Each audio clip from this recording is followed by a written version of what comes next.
नमस्कार, वंदे मातरम। आप सभी का न्यू पैरामाउंट एसटीडी के यूट्यूब चैनल पर मैं रामचरण आप लोगों का बहुत बहुत स्वागत करता हूं। देखिए यहाँ पर टेट और सीटेट से और संबंधित जितने भी महत्वपूर्ण कथन हैं वो आपके एग्जाम में बार बार ट्रेंड करते हैं, तो मैं आप लोगों को एक एक करके समझाता हूं और ये वीडियो आप लोगों के लिए रामबाण साबित होगा। अंतिम क्षणों में ये वीडियो आप जरूर देखिएगा, यहाँ से आपको बहुत कुछ बेनिफिट होने वाला है। तो चलिए वीडियो को स्टार्ट करते हैं, देर नहीं करते हैं। तो देखिएगा यहाँ पर कथन कितने महत्वपूर्ण हैं। चलिए पहला कथन देखते हैं। यहाँ पर संवेग व्यक्ति की उत्तेजित अवस्था है।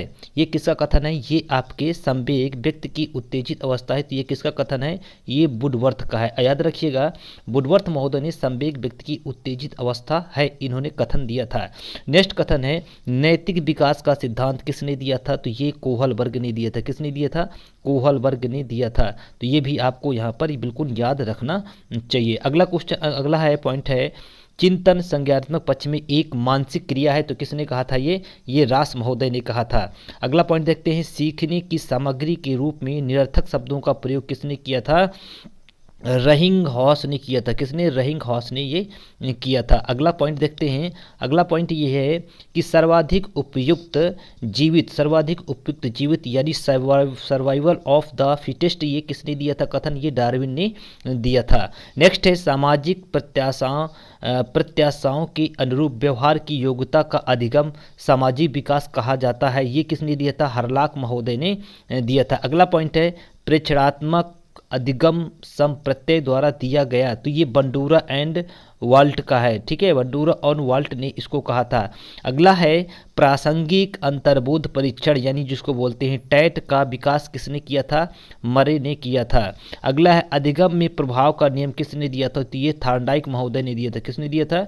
ये थार्नडाइक महोदय ने दिया था। इतने इंपॉर्टेंट है कि आप इनको अगर देख के जाते हैं तो उम्मीद करता हूं कि यहीं से आपके ये सारे का सारे जितने भी यहाँ पर दिए हुए हैं तो सभी आपके एग्जाम में मिलने वाले हैं। तो ये एक महत्वपूर्ण श्रृंखला है जो आप लोगों के लिए बनाई गई है। तो आप लोग इस वीडियो को शुरू से अंत तक जरूर देखिएगा, बने रहिएगा और मेरा सहयोग करिए। मैं आपका 100% सहयोग करता हूं। तो चलिए अगला पॉइंट देखते हैं। अंतर्मुखी, बहिर्मुखी तथा उभयमुखी व्यक्तित्व का वर्गीकरण किया था। किसने किया था? युंग महोदय ने किया था। अगला पॉइंट है व्यवहारवादी ने कहा, क्या कहा था? मुझे नवजात शिशु दे दो, मैं उसे डॉक्टर, वकील, चोर जो भी बनाना चाहूँ तो बना देंगे। तो ये वाटसन महोदय ने कहा था। क्या किसने कहा था? वाटसन महोदय ने कहा था। यस ओ आर का प्रतिपादन किसने किया था? तो ये वुडवर्थ महोदय ने किया था। अगला पॉइंट देखते हैं विस्मरण की क्रिया द्वारा हम अपने दुखों देने वाले अनुभवों को स्मृति से निकाल सकते हैं। तो किसने कहा था? ये फ्रायड महोदय ने कहा था। अगला है देखिए जितने भी है ये सारे एग्जाम में पूछने वाले हैं, आपके एग्जाम में आने वाले हैं, तो इसलिए ये वीडियो को शुरू से अंत तक आप जरूर देखिएगा। अगला पॉइंट ये है किसी समय प्रयास करने पर भी किसी पूर्व अनुभव का स्मरण करने में जो असफल होना ही विस्मरण है। तो किसने कहा था? ये ड्रेवर ने कहा था। अगला पॉइंट ये है कि ग्रहण किए गए तत्वों को धारण न करना ही विस्मरण है। तो ये मन महोदय ने, किसने कहा था? ये मन महोदय ने इसका कथन दिया था। अगला पॉइंट है अधिगम, अनुभव और प्रशिक्षण के परिणाम स्वरूप व्यवहार में परिवर्तन क्या कहलाता है? तो ये परिवर्तन कहलाता है। ये गेट्स महोदय व अन्य लोगों ने दिए थे। कई बार एग्जाम में ट्रेंड किया हुआ क्वेश्चन है। चलिए अगला पॉइंट देखते हैं। ये सारी सीरीज जो है बहुत महत्वपूर्ण है। अंतर्मुखी, बहिर्मुखी व्यक्तित्व का वर्गीकरण किसने किया था? युंग महोदय ने किया था। किसने किया था? युंग महोदय ने किया था। विकास के परिणाम स्वरूप नवीन विशेषताओं और नवीन योग्यताएं प्रकट होती हैं। तो किसने कहा था? ये हरलाक महोदय ने कथन दिया था। मूल प्रवृत्तियों के 14 प्रकार के जो है वर्गीकरण किया था मूल प्रवृत्तियों को, तो मैकडूगल साहब ने किया था। अगला पॉइंट है किसी दूसरी वस्तु की अपेक्षा एक वस्तु पर चेतना का केंद्रीकरण अवधान है। क्या है? डम्बलिन है। क्या है ये डम्बलिन हो जाएगा यहाँ से। ये बहुत अच्छी महत्वपूर्ण सीरीज है जो कि आपके एग्जाम में बार बार पूछी जाती है। बुद्धि के द्विकारक सिद्धांत कई बार एग्जाम में पूछा गया है। तो किसने दिया था? स्फीयरमैन साहब ने दिया था। अगला पॉइंट है सृजन शास्त्र के पिता कौन थे? बताइए सृजन शास्त्र के पिता कौन थे? गाल्टन है।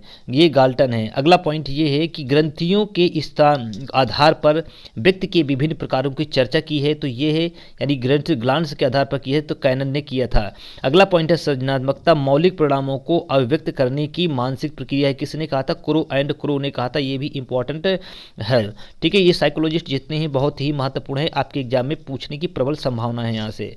तो सीखने की वह अवधि जब सीखने की प्रक्रिया में कोई उन्नति नहीं होती तो उसको सीखने का हम पठार कहते हैं। क्या कहते हैं? सीखने का पठार कहते हैं। सीखने में प्रयास व भूल के सिद्धांत का प्रतिपादन किसने किया था? तो ये थॉर्नडाइक महोदय ने किया था। सीखने में प्रयास व भूल के सिद्धांत का प्रतिपादन किसने किया था? ये थॉर्नडाइक ने ही किया था।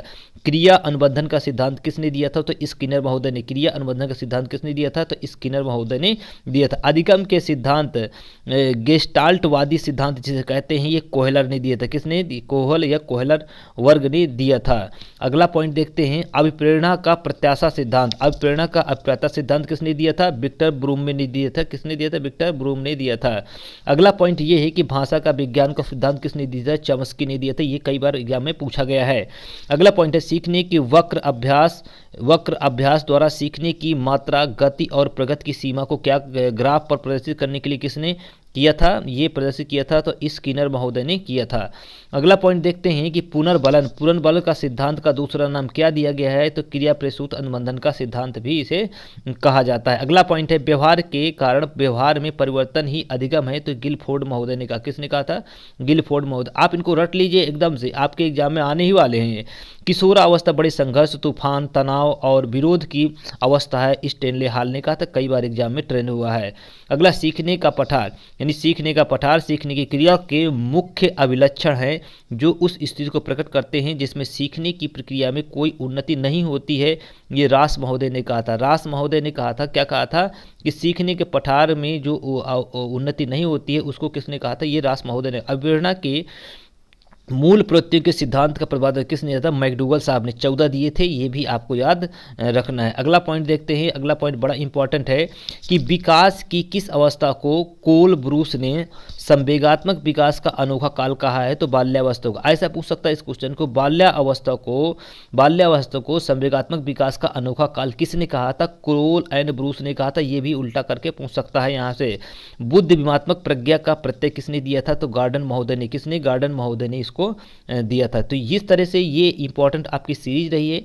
मैंने इसको एक्सप्लेन कर दिया है, तो आप इस सीरीज को 1 2 3 जितनी बार याद नहीं होता उतनी बार आप देख लीजिए, और इसके बाद मैं उम्मीद करता हूं कि यहाँ से आपको 100% समझ में आया होगा। तो तब तक के लिए मैं आपसे अनुमति चाहता हूँ। अगले वीडियो में मिलते हैं। नमस्कार, जय हिंद, वंदे मातरम।